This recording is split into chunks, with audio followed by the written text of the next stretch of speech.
40 minutes, I can assure you. Then I'll rely on your guidance afterwards. And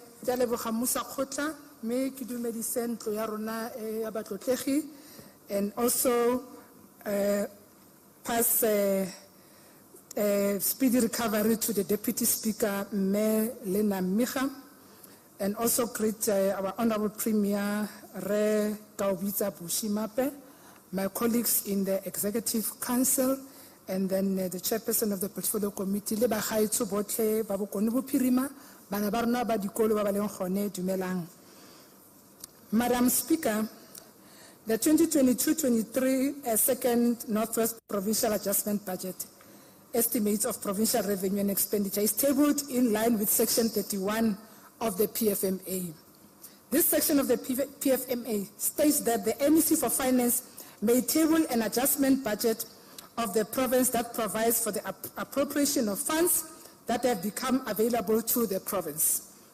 The National Treasury has published a gazette dated the 23rd December 2022 in terms of Division of Revenue Act of 2022, wherein it provides information on adjustment to the existing allocation for the National Health Insurance Grant and the Public Transport Operations Grant. In terms of Section 18 and 19 of the Division of Revenue Act, the National Department of Transport stopped the transfer of funds to Gauteng amounting to 97.4 million for PTOC, and these funds were reallocated to Northwest Province and directed to the Department of Community Safety and Transport Management, COSATMA. Madam Speaker, the revised allocation of PTOC is now increased from 130.6 million to an adjusted amount of 228.1 million for the 2022-2023 second adjustment budget.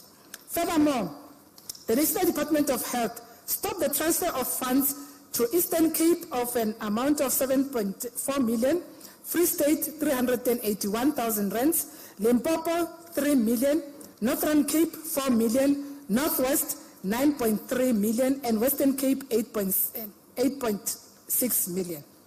The funds were reallocated to Gauteng, and 139,000 was for Gauteng province. Mpumalanga was 13.4 million, and KwaZulu-Natal was 9.3 million for the National Health Insurance Grant. These reductions are due to a miscalculation of the provincial allocation by the National Department of Health. Madam Speaker, Section 25 of the Division of Revenue Act provides that any transfers not listed in the schedule may only be made in terms of Section 6, subsection 3, which provides that additional allocation to provinces or municipalities may only be made during adjustment budget processes and must comply with monitoring and reporting requirements determined by a national treasurer. Furthermore, as per the current expenditure trends and the possible savings realized with expenditure would not affect service delivery in some departments, as well as overspending in health and COSATMA.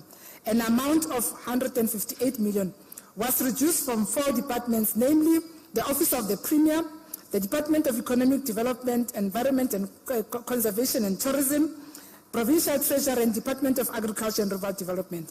And these reductions were redirected to health, which received 80 million, and to COSATMA, having received 78 million to address accruals for medicines and other related goods and services, and for scholar transport accruals respectively.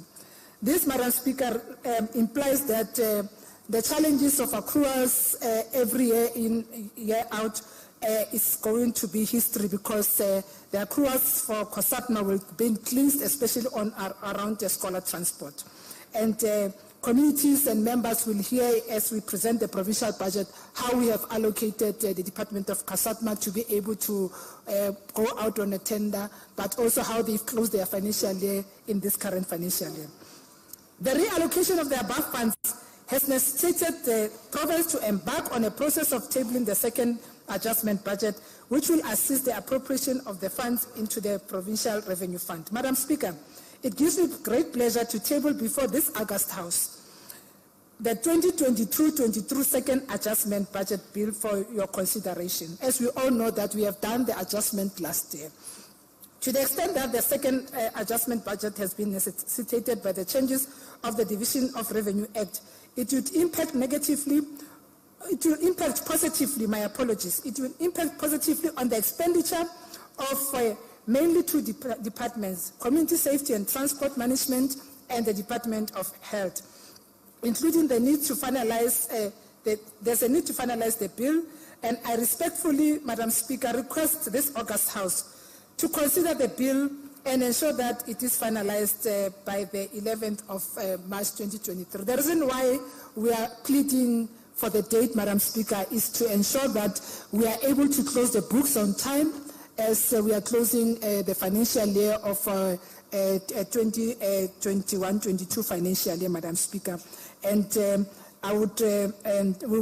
this will also allow the department, the Special Department of COSAPMA, to be able to make its payments before the government closes its books and the system. As we all know that there's been an outcry in the public space that the Department of COSAPMA is not being able to pay some of its service providers within the Lena Transport and services. Madam Speaker, let me table the second adjustment budget, and which actually the first adjustment budget was in the last year was 51,633,856,000 rands. Now with the second adjustment, we are bringing before your August House, Madam Speaker, and Musa Kota, we are bringing the second adjustment budget appropriation, which a total budget of 51,721,932,000 rands. Musa Kota ke yone pegelo e ke tlisitseng fa pele ga ntlo ya rona e tlotlegang gore kgone go e amogela gore puso e kgone go tsweletsa ditirelo kwa bathong thata mo lefapheng la pholo le mo lefapheng la tirelo ya transport. Ke a leboga Musa Kota. Thank you very much, Honorable Pastor. While still there, Secretary, may you please read the bill for the first time? The bill shall be called Northwest Second Adjustment Appropriation Bill 2022. Thank you very much, Honorable Pastor. You may leave the podium.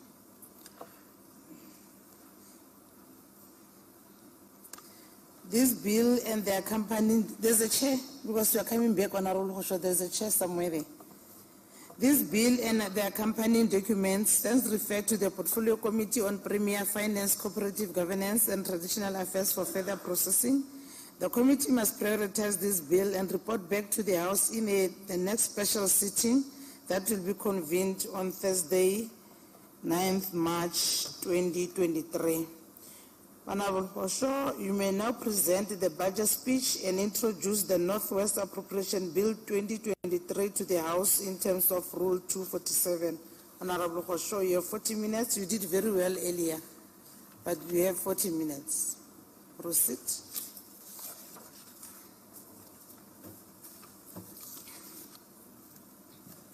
Ke a leboga Musa Kota, mme Susana Basetsana no kwa Kadanchi. Jaka ke setse ke busheditse our MEC and our Deputy Speaker Melina Micha Nontsama of speedy recovery, and acknowledge our Honorable Premier Reka Ubitsa Bushimape, members of the Executive Council, members of the Provincial Legislature. I must acknowledge mayors, executive mayors, speakers of municipalities, MMCs, and ex-co-chairs of finance who are on the gallery, business community, the Kositsarona. I must indicate that, Madam Speaker, we are having our young people who have interest within the financial sector from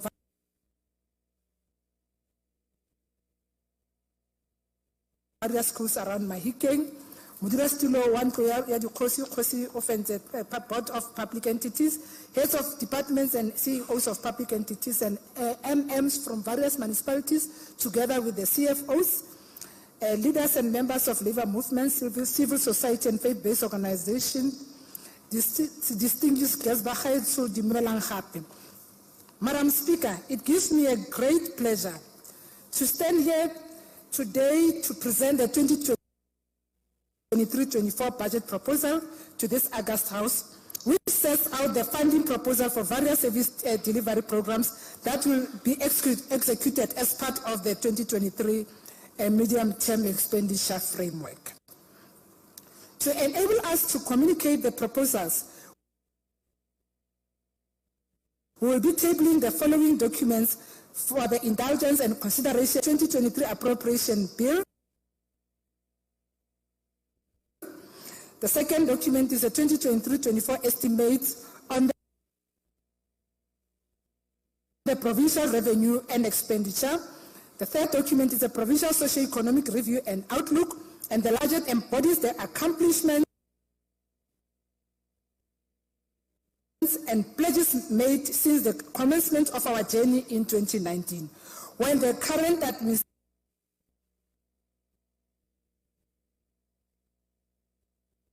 began its term in 2019. It inherited the administration with huge service delivery challenges.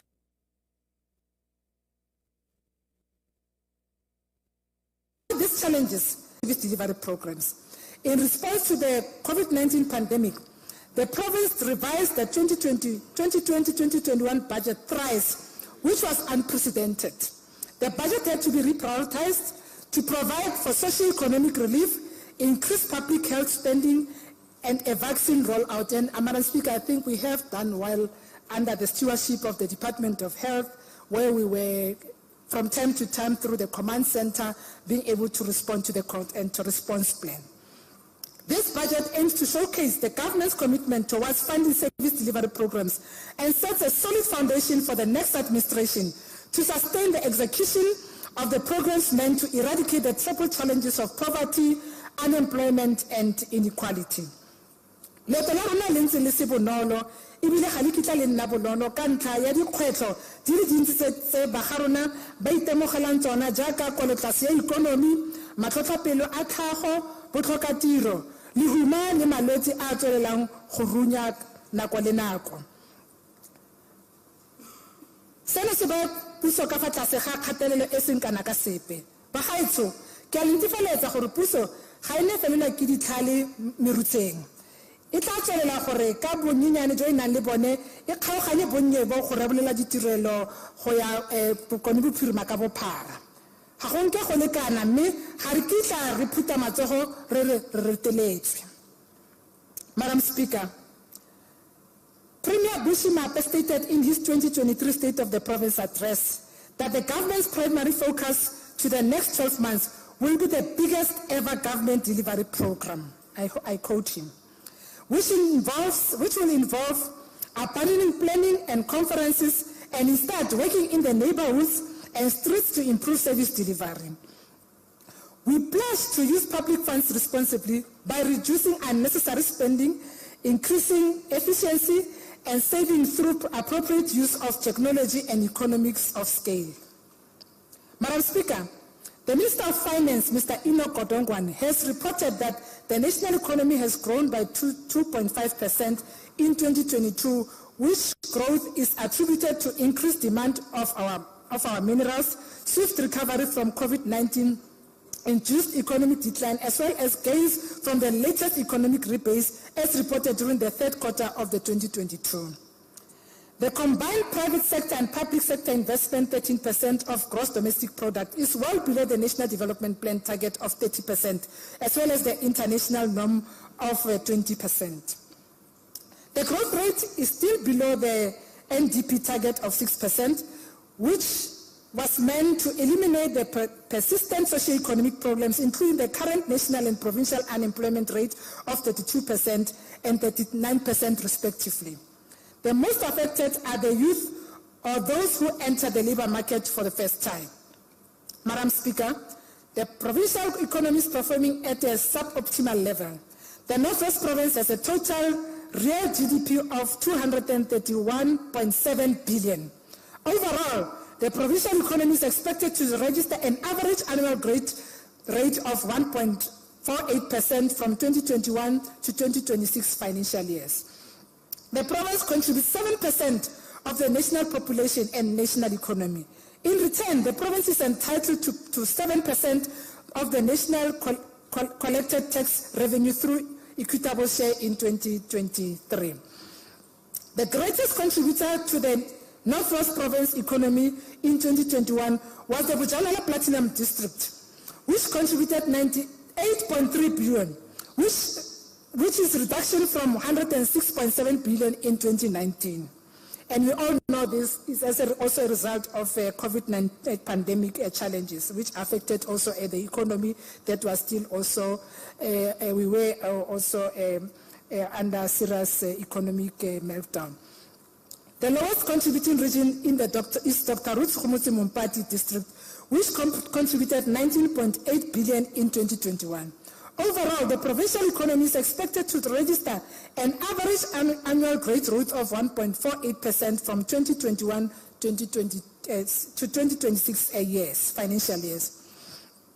Madam Speaker, the province is able to meet its revenue targets mainly because of the joint planning between provincial treasury and all the departments. Through these collaborations, I am glad to announce that our overall revenue performances reached the pre-COVID levels. We are on course towards revising the long-term strategy that provincial owned revenue could progressively contribute 5% of the total budget in line with international best practices. Our revenue tariffs remain generally cost reflective and competitive. Madam Speaker, the overall allocation for the province is 50.8 billion, 51.9 billion and 54.3 billion in the MTF cycle, where with the years of 2023-24, which is currently being tabled, and the outer years of 2024-25, 2025-26 financial years, respectively. The provincial fiscal framework reflects equitable share as the main source of funding for the provincial budget. The 2022-23 equitable share allocation shows a slight decrease in the first year by 0.4% when compared to the 2022-23 adjustment budget. It improves to 4.9% in the outer year of the MTF cycle. The growth creates an opportunity for expansion on sustainability of critical services to the communities of the Northwest Province. Madam Speaker, let me reflect on the allocations that are to be provided to all the departments, including the provincial legislature. Honourable Speaker, included in the main allocation per year are increase in conditional grants of 742.1 million in 2023-24 and 49.1 million in 2024-25 and 83.9 million in 2025-26 financial years. These increases are mainly attributed to health, education, and public works and roads. For the Northwest Provincial Legislature, it receives an amount of 500 million. Included in this allocation is an additional 12.8 million, of which 5.8 million is for improvement in conditions of service and 7 million for the general budget treasures and revision for organizational structure. The Office of the Premier receives an amount of 482 million. The ICT transformation in the province has been allocated 119 million each year to enable connectivity across the province in most public institutions, including schools, libraries, clinics, and hospitals, and upgrading of the government ICT system. Projects and programs announced by the Honourable Premier in the State of the Province address have been funded, and the Office of the Premier is expected to ensure that they find expression in the annual performance plans of all respective departments, including our entities.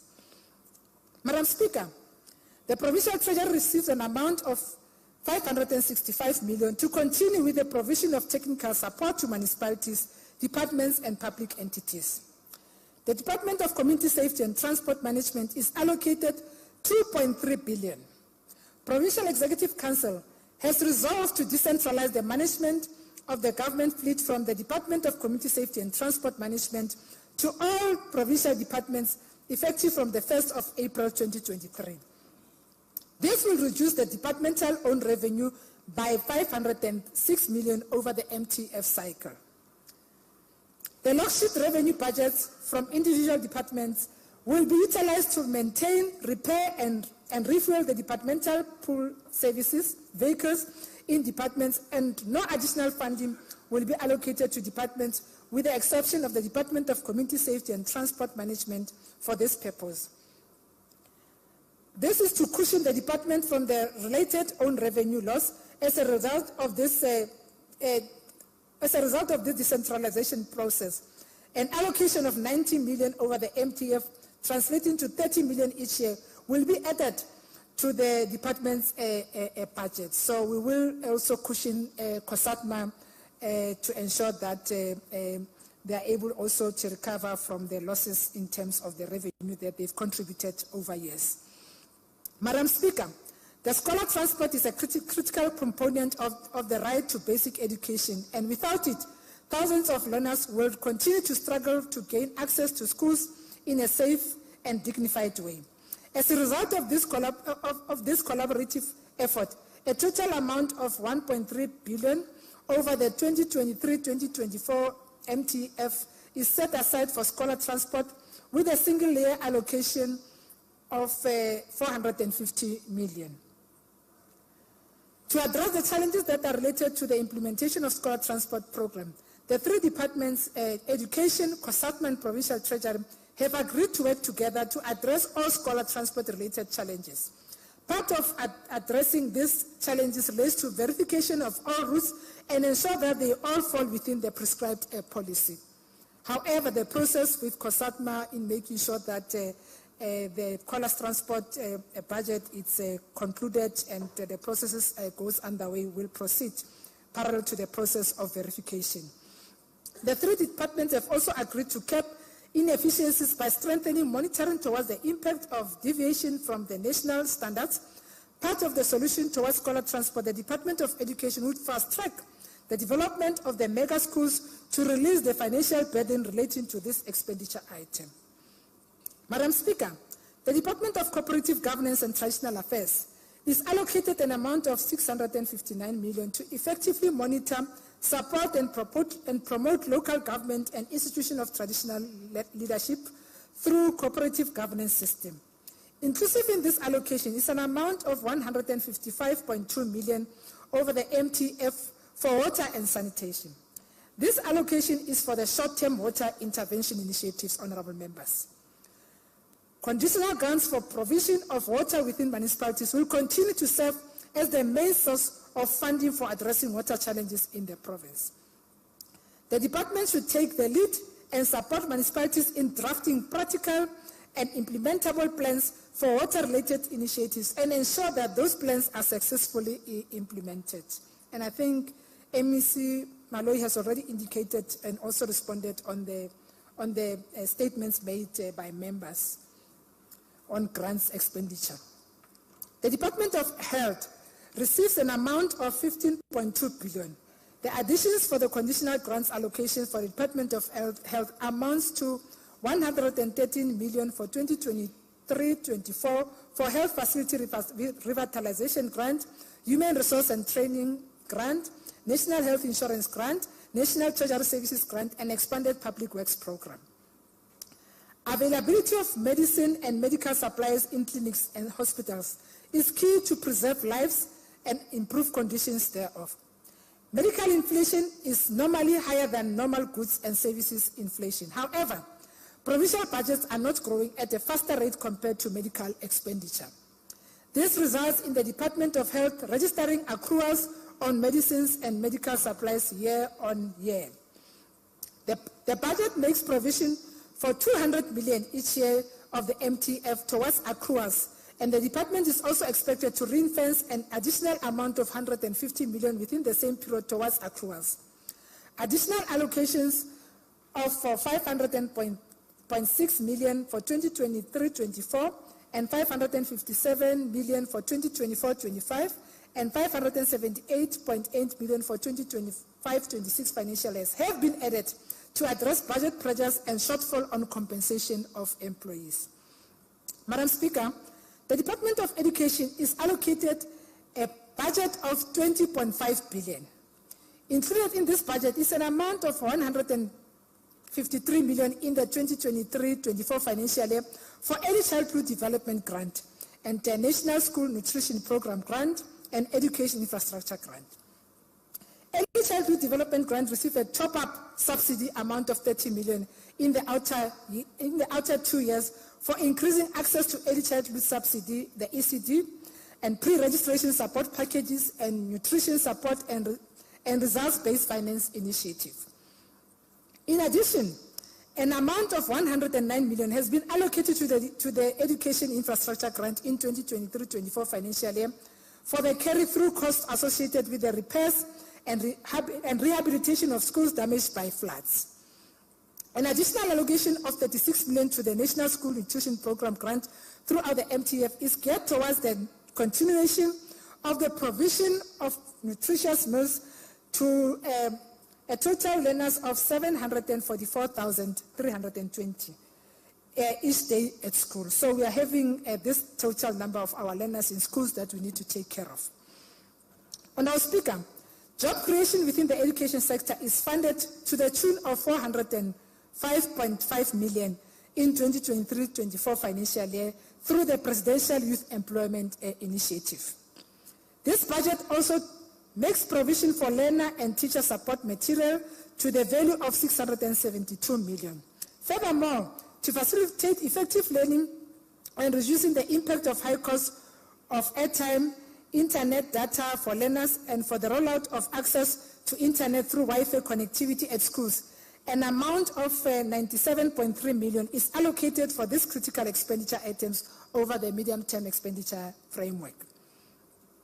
This government, Madam Speaker and honorable members, is committed to improve performance of our learners in the province by reclaiming the status of the second best performing province, and this budget makes provision of 443.6 million over the MTF for that purpose through the review of learner attainment improvement strategies. Madam Speaker, on Sunday, the 5th March, we were awakened to very sad news of the passing away of one of the greatest contributors to the education sector our country has ever seen. The loss of MEC Tate Makwe in the Free State province was untimely and will leave a devastating impact within the sector and the country at large. We wish to take this opportunity to pay our respect to him, and we send our sincere condolences to his family and the people of Free State. We pray for their strength during this challenging period. May the soul of Comrade Tate rest in eternal peace, and his legacy in the education sector will remain as a footprint that we will all follow through and uphold to. The Department of Social Development is allocated 1.7 billion. Included in the allocation for social development, our allocations for absorption of social worker graduates, which amounts to 161.4 million. Food relief program, which a total of allocation of 24.2 million, and 71.3 million for the fight against substance abuse, and 171.6 million for expansion of social work services, and these funds are allocated over the MTF. The Department of Arts, Culture, Sports and Recreation received 742 million. In terms of the program, Cultural Affairs is allocated 230.7 million. Libraries and Archive Services, 206.1 million. And Sports and Recreation, it's 178.2 million in the first year on the MTF. Mamatu Stadium, strategically located in the capital city of the province, is meant to promote healthy lifestyles through different sporting and cultural activities. The stadium is well positioned to bring economic spin-offs for the province, and it hosts different events, and an amount of 7 million is made available in the first 2 years of the MTF period for maintenance and upkeep of this facility. Madam Speaker, Public Works and Roads receives 3.8 billion, including an increase to Provincial Roads Maintenance Grant of 421 million to incentivize comprehensive road maintenance planning to improve road network through maintenance and rehabilitation of provincial roads. The funding is added for the 2023-24 financial year. Inclusive in the departmental allocation is an amount of 1 billion for public works infrastructure program to provide the provincial government building infrastructure that is accessible, integrated, and environmentally sensitive and friendly. Included in this funding are allocations for the revamping of renovation of Haruna building, securing of additional office space, and disposal of obsolete assets. Madam Speaker, the Department of Human Settlement is allocated 1.9 billion. Provincial emergency housing grant previously in the Department of Human Settlement has now been moved to the National Department of Human Settlements and therefore ceases to exist as a conditional grant in the provinces across the country. The province will continue to benefit from the national allocations for emergency housing projects, which would be administered by the National Department of Human Settlement. An allocation of 20 billion has been availed in 2023-24 financial year to address the housing challenges as a result of the devastating effects of the flood disaster in Dielpan. Madam Speaker, the Department of Economic Development, Environment, Conservation and Tourism receives an amount of 1 billion. His Excellency President Cyril Ramaphosa has announced in his State of the Nation address that energy crisis has been declared a national disaster. To give effect to this, an amount of 30 million has been made available in 2023-24 for renewable energy-related initiatives. It's for planning purposes. This will assist the province to contribute to the national efforts to move towards greener energy as well as to mitigate the effects of load shedding in the province. This allocation will be made to the Northwest Development Corporation for planning purposes like I've indicated and to roll out and for the rollout activities that will attract private sector investment on renewable energy. The allocation is to be utilized as a catalyst to unlocking sector-related investment and to stimulate manufacturing capabilities within the sector. The Northwest Province has the potential to attract private sector investment in renewable energy projects because of the availability of platinum and conducive climatic conditions, both of which are important inputs for renewable energy generation. Madam Speaker, the ideal location for this project will be around the Dr. Kenneth Kaunda district, with more focus in the city of Matlosane, which requires an economic injection to revive the mining towns after closure of some of the gold mines that were the main drivers of the economy.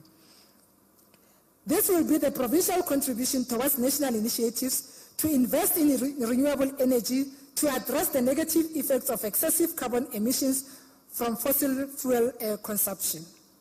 Madam Speaker, we are pleased to announce that the merger of two public entities, Northwest Parks Board and Northwest Tourism Board, has been finalized and will operate as the Northwest Parks and Tourism Board effective from the 1st of April 2023. An amount of 221 million has been allocated for the new entity for each year. The Department of Agriculture and Rural Development is allocated an amount of 1.2 billion. The province has been experiencing high rainfalls resulting in floods in some parts of the province. These floods threaten job creation and food security. Madam Speaker, support to farmers is critical to ensure that we continue to increase number of those who are able to enter and compete in the larger markets through commercialization. The budget provides for the 245 million in each of the MTF periods to support farmers and increase food production in order to mitigate against the effects of poverty, unemployment, and inequality. Madam Speaker, as I focus on areas for 2023 financial year, I must, in acknowledging the increased delivery, these are the following key deliverables for 2023-2024 financial year, which we are going to advocate and advance through decisive action as a collective of EXCO under the stewardship of Honorable Premier Mape. Provincial Treasury in support to the Municipal Council will continue with the implementation of the financial recovery plans. 9 provincial executive representatives have been appointed for Naledi, Tswaing, Madibeng, Ramotshere Muilwa, Ditsobotla, and Khetlen River local municipalities, as well as Dr. Rutsukhumotso Municipality District, including Mamusa and Makwasi Hills, who are being supported through Section 154 of the Constitution. In an endeavor to improve the audit outcomes in municipalities, Provincial Treasury will continue to monitor and capacitate municipalities for full utilization of web and enabled system, where the audit action plans will be captured on the system and progress on the implementation of action plan is reported on monthly basis. This will also be discussed through our mini-mex of both COSAPMA as well as our mini-mex on finance. We have already taken through mayors and MMCs of finance and chairs of committees on finance on this system, and they understand how to follow it through as part of an instrument to conduct oversight over administration. Madam Speaker, as the current administration will not sleep well until we get to see municipalities turned around or re-engineered. The audit outcomes of departments have consistently been improving since 2019. To date, with Provincial Treasury having maintained a clean audit for consecutive 9 years, the clean audit initiative is progressing well, and 6 departments are now managed under this project. The support function in the public entities is steadily recording progress, which has yielded 1 clean audit. This is a remarkable achievement given the challenges that public entities have gone through. We must now replicate this excellent work to our municipalities. The Provincial Treasury will continue to support departments and public entities by facilitating them with the skills to improve audit outcomes. Public entities with severe capacity challenges will be supported by providing resources that will bridge the gaps that have been identified. The Clean Audit project will be extended to more departments and entities. Infrastructure delivery and maintenance has been identified by the current administration as one of the drivers of the economy in the province. Madam Speaker, in our endeavor to ensure that infrastructure delivery as a discipline is elevated in the province, the Provincial Treasury will embark on the review of the Northwest Infrastructure Delivery Management System protocol, utilized to guide infrastructure planning and delivery. In the new financial year, Provincial Treasury, in collaboration with National Treasury, will roll out the IDMS help desk to all provincial departments. The introduction of the help desk will, to a certain extent, address the poor infrastructure performance in the province, lack of integrated planning, and the implementation of projects that are not well conceptualized. As part of these budget proposals that are being tabled, Madam Speaker, a total of allocation of 5.9 billion has been earmarked for infrastructure implementation and delivery for the province. About 60% of the total infrastructure allocation is budgeted for existing infrastructure assets, which comprise of maintenance and repairs, upgrades and additions, rehabilitation and refurbishments. The new infrastructure allocation budget share amounts to 80%, whilst infrastructure transfers, which is made up of current and capital, amounted to 29%. The bulk of infrastructure transfers include the construction of new infrastructure assets, particularly housing projects. The departments are expected to intensify labor-intensive programs and promote the massification of jobs through utilization of 5.9 billion for infrastructure. Madam Speaker, as part of this budget process, we received several budget tips from ordinary members of the public.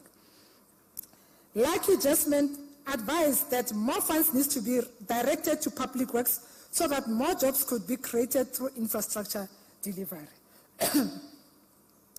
Jasmine's concern is indeed addressed, as jobs will be created through our infrastructure delivery program. National Treasury has reviewed and disseminated new preferential procurement regulations to be implemented with effect from the 16th January 2023. These regulations, Madam Speaker, empowers accounting officers of all organs of state, to develop preferential procurement policies with specific goals to enact the regulations.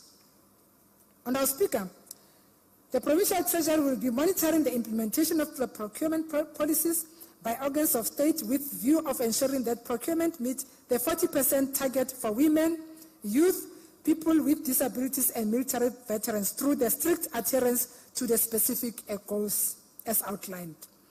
Non-compliance with the provisions of the 2022 Provincial Procurement Regulation will lead to incurring irregular expenditures. And this also is expected to be implemented by all our municipalities in the local sphere of government.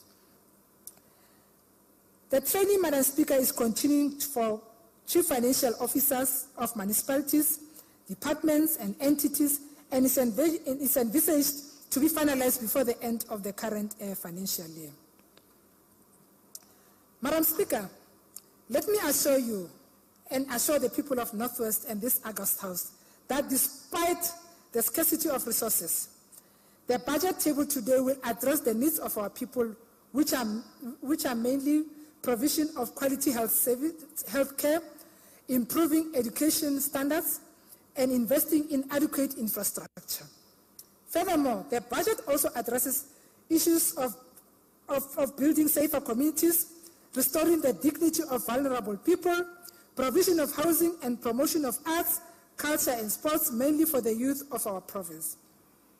This budget has been prepared under tremendous pressure, and I must therefore want to take this time to thank all the heads of the department, the chief financial officers, and all officials who have worked around the clock to finalize all the related budget books for consolidation by the officials of Provincial Treasury led by our SG. Madam Speaker, the book of Proverbs 24, verse 10, which reads as follows, I quote, "If you falter in a time of trouble, how small is your strength?" Close quote. This passage reminds us that setbacks and difficulties are part of our realities. However, it is important that we embrace them and reject feelings of defeat at all material times. The strength of wisdom is not solitary. It's even having an understanding and relying on the wisdom of others.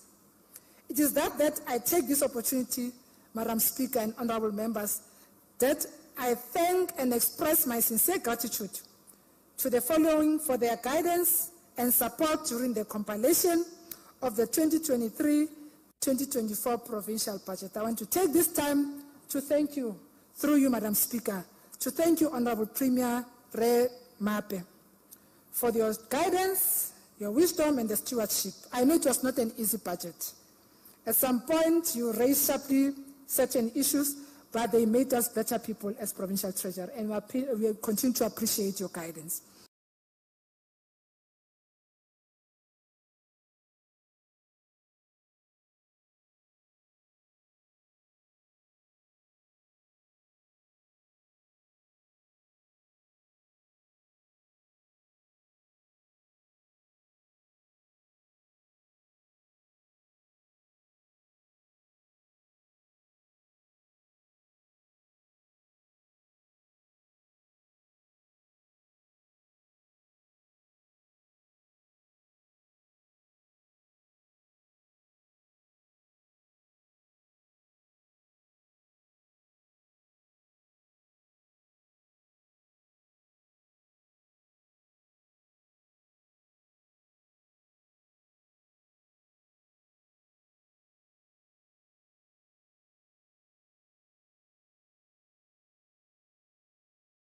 And excellence. And to my family in the Northwest and outside the Northwest, I want to thank you for the messages that you sent to me this morning and for your prayers. And therefore, Mothers Union, thank you very much where you are for your prayers that you've heard from Thursday till this morning. Madam Speaker, in closing, I wish to take this opportunity to thank my political home, the glorious African National Congress, for affording me this golden opportunity to serve in my current role. Through my active participation in office, I have had the honor to be at the forefront of advancing the social transformation agenda through decisive action in response to acceleration of service delivery to the people of Northwest. Through the budgetary process, the ANC government has consistently ensured that the budgets of departments, entities, and municipalities continue to benefit the large majority of the disenfranchised members of our communities. Madam Speaker, as I thank you, allow me to table the allocation for 2023 for the departments and the provincial legislature, whereby I put before you the medium-term allocation for 2023 financial year of a total of 50,856,491,000 rands. That the breakdown, Madam Speaker, I've already alluded to during the indicated per budget item of all the budget votes of the department. Thank you, Madam Speaker, and thank you for being patient with me.